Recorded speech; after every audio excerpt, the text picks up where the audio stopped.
Side खबरों के लिए सब्सक्राइब करें फ्लेम मीडिया और उसके बाद बेल आइकन को प्रेस करें ताकि सबसे पहले आपको मिले एक्सक्लूसिव खबरें।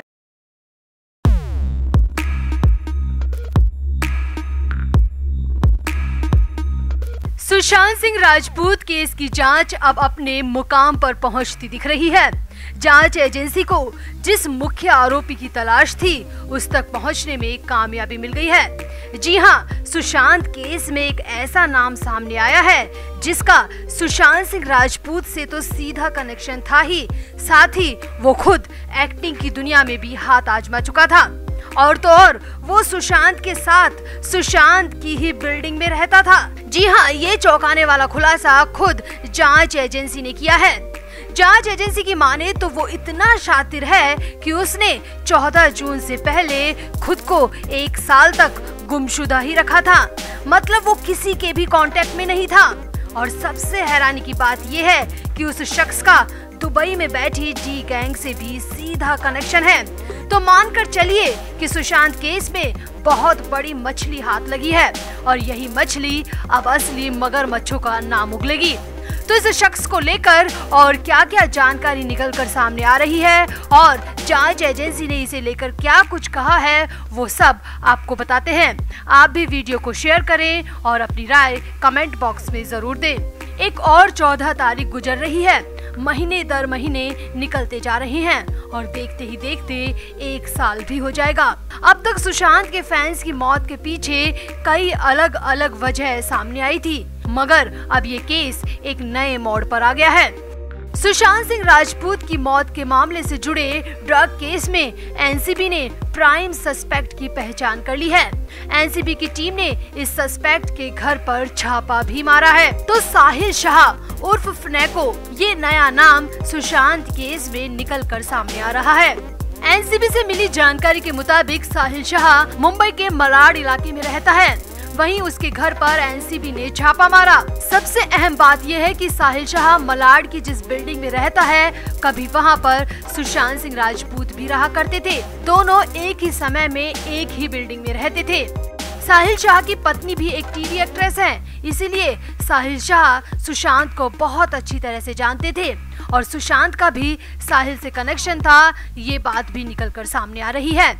सामने आया है कि साहिल सुशांत से बातचीत किया करते थे और सुशांत से कांटेक्ट बनाए रखने की कोशिश किया करता था, क्योंकि सुशांत उस वक्त बॉलीवुड में पूरी तरह सेट हो चुके थे और साहिल और उसकी पत्नी दोनों फिल्मों में काम तलाश रहे थे। अब जहां जिस बिल्डिंग में साहिल और सुशांत रहा करते थे, एनसीबी ने वहीं पर यानी कि मलाड वाले इलाके में ही साहिल के घर पर छापा मारा है, जहां से साहिल शाह फरार होने में कामयाब हो गया। मगर इसी छापेमारी में कई हैरानी भरे सबूत सामने आए हैं और एनसीबी ने साहिल को लेकर कई ऐसी बातें बताई है जो साफ इशारा करती है कि साहिल ही वो शख्स है जो सुशांत मामले में मुख्य आरोपी हो सकता है और यही वो शख्स है जिसके जरिए सुशांत की मौत के गुनहगारों तक भी पहुंचा जा सकता है। आपको पता ही होगा कि सुशांत सिंह राजपूत केस में एनसीबी ने 2 शख्स अब्बास और करण को गिरफ्तार किया था।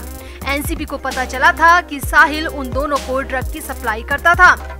एनसीबी कई दिनों से साहिल को पकड़ने की कोशिश कर रही थी, क्योंकि एनसीबी को ये भी पता चला था कि साहिल दुबई में बैठकर ड्रग सिंडिकेट चलाता है और मुंबई के साथ ही कई अलग अलग देशों में भी उसका कारोबार फैला हुआ है। एनसीबी सूत्रों के मुताबिक साहिल कभी किसी को अपना चेहरा नहीं दिखाता था और न ही कभी किसी को अपनी असली पहचान बताता था। यानी साहिल शाह को कभी किसी ने नहीं देखा और न ही उसको कोई पहचानता है। और सबसे बड़ी बात जो निकल के सामने आ रही है वो ये है कि 14 जून 2020 से 1 साल पहले तक साहिल ने खुद को पूरी तरह गुमशुदा रखा था।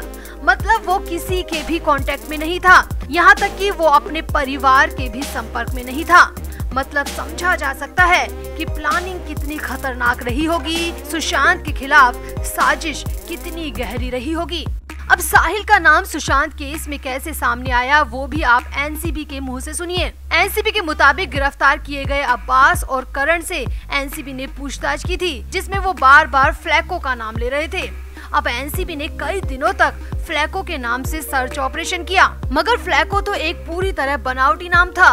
और फिर कड़ी से कड़ी जोड़ने पर एनसीबी साहिल शाह के नाम तक पहुंची। एनसीबी के सामने अब दिक्कत ये थी कि अधिकारियों को नहीं पता था कि साहिल कैसा दिखता है, क्योंकि वो खुद को पूरी तरह अंडरग्राउंड रखता था। मगर एनसीबी ने बेहद सरगर्मी से उसकी तलाश की और तलाश करते करते एनसीबी उसके मलाड वाले घर तक पहुंच गई। हालांकि साहिल तो फरार हो गया, मगर जानकारी के मुताबिक साहिल बहुत पहुंचा हुआ व्यक्ति है और उसका नेटवर्क विदेशों तक फैला हुआ है। अब सबसे बड़ी बात यह है कि एनसीबी ने साहिल शाह के खिलाफ जो केस दर्ज किया है वो है क्राइम नंबर 16/20, यानी कि वो केस जो कि सुशांत सिंह राजपूत केस से सीधे जुड़ा हुआ है। ये आपको पता ही है कि एनसीबी ने ड्रग मामले में 2 केस बनाए हैं, एक है 16/20 और दूसरा है 15/20। 16/20 यानी कि सुशांत सिंह राजपूत की मौत से जुड़ा हुआ केस, और 15/20 वो है जिसमें दीपिका पादुकोण, सारा अली खान और श्रद्धा कपूर जैसे नाम शामिल हैं। और फिलहाल साहिल शाह का केस क्राइम नंबर 16/20 यानी कि सुशांत केस से जुड़ा हुआ है और उसी में दर्ज किया गया है। अब एनसीबी साहिल को पकड़ने के लिए अपना जाल फेंक चुकी है और उम्मीद की जानी चाहिए कि साहिल शाह उर्फ फ्लैको जल्द ही पकड़ा जाएगा, क्योंकि एनसीबी की पकड़ से ज्यादा दिन तक फरार रहना बेहद मुश्किल है। यकीन मानकर चलिए कि साहिल ही वो शख्स है जो सुशांत के असली मुजरिमों तक पहुंचा सकता है। तो आपको क्या लगता है, सुशांत के साथ कितनी घिनौनी साजिश रची गई होगी? सुशांत की जिंदगी लेने के लिए कितनी डीप प्लानिंग की गई होगी? और अगर साहिल शाह गिरफ्तार होता है तो क्या सच में सुशांत सिंह राजपूत की मिस्टीरियस मौत का भी खुलासा हो सकता है? क्या सच में 14 जून का सच भी सामने आ सकता है? तो आप भी साहिल शाह को लेकर और उससे जुड़े नए खुलासों को लेकर कमेंट जरूर करें और वीडियो को भी शेयर करें। तो नारकोटिक्स कंट्रोल ब्यूरो के मुंबई स्थित दफ्तर में हलचल बिल्कुल भी कम नहीं हुई है, बल्कि पहली चार्जशीट दाखिल करवाने के बाद इस दफ्तर में हलचल और ज्यादा बढ़ गई है, क्योंकि एक और चार्जशीट दायर करवाने की पूरी तैयारी हो चुकी है और वो भी बहुत जल्द। अब की बार चार्जशीट में ड्रग पैडलर या सप्लायर नहीं, बल्कि बॉलीवुड के कई बड़े बड़े नाम शामिल होंगे। अब मीडिया में एक ऐसी ही लिस्ट सामने आई है जिसमें 15 बड़े नाम हैं, जो कि एनसीबी की अगली चार्जशीट में निशाने पर हैं। हालांकि पहली चार्जशीट में रिया चक्रवर्ती को छोड़ दे तो बॉलीवुड का कोई भी बड़ा नाम शामिल नहीं था। अब रिया चक्रवर्ती भी बॉलीवुड की तरफ से नहीं, बल्कि सुशांत सिंह राजपूत केस की आरोपी है। मतलब जो चार्जशीट अभी एनसीबी ने दर्ज करवाई है वो केस 16/20 की है, जो कि सुशांत की मौत से जुड़ा हुआ केस है। वहीं अब जिस केस की दूसरी चार्जशीट दाखिल होगी वो केस 15/20 है। 15/20 केस 16/20 केस का पैरेलल केस है। यहाँ आपको बता दें, एनसीबी ने दीपिका पादुकोण, श्रद्धा कपूर और सारा अली खान समेत जिन जिन सेलिब्रिटी से पूछताछ की थी वो सभी 15/20 केस के आरोपी हैं। तो अब खबर ये है कि एनसीबी 15/20 केस की चार्जशीट भी तैयार कर चुकी है और इसमें कई बॉलीवुड सेलिब्रिटीज के नाम शामिल हैं। Flame media report.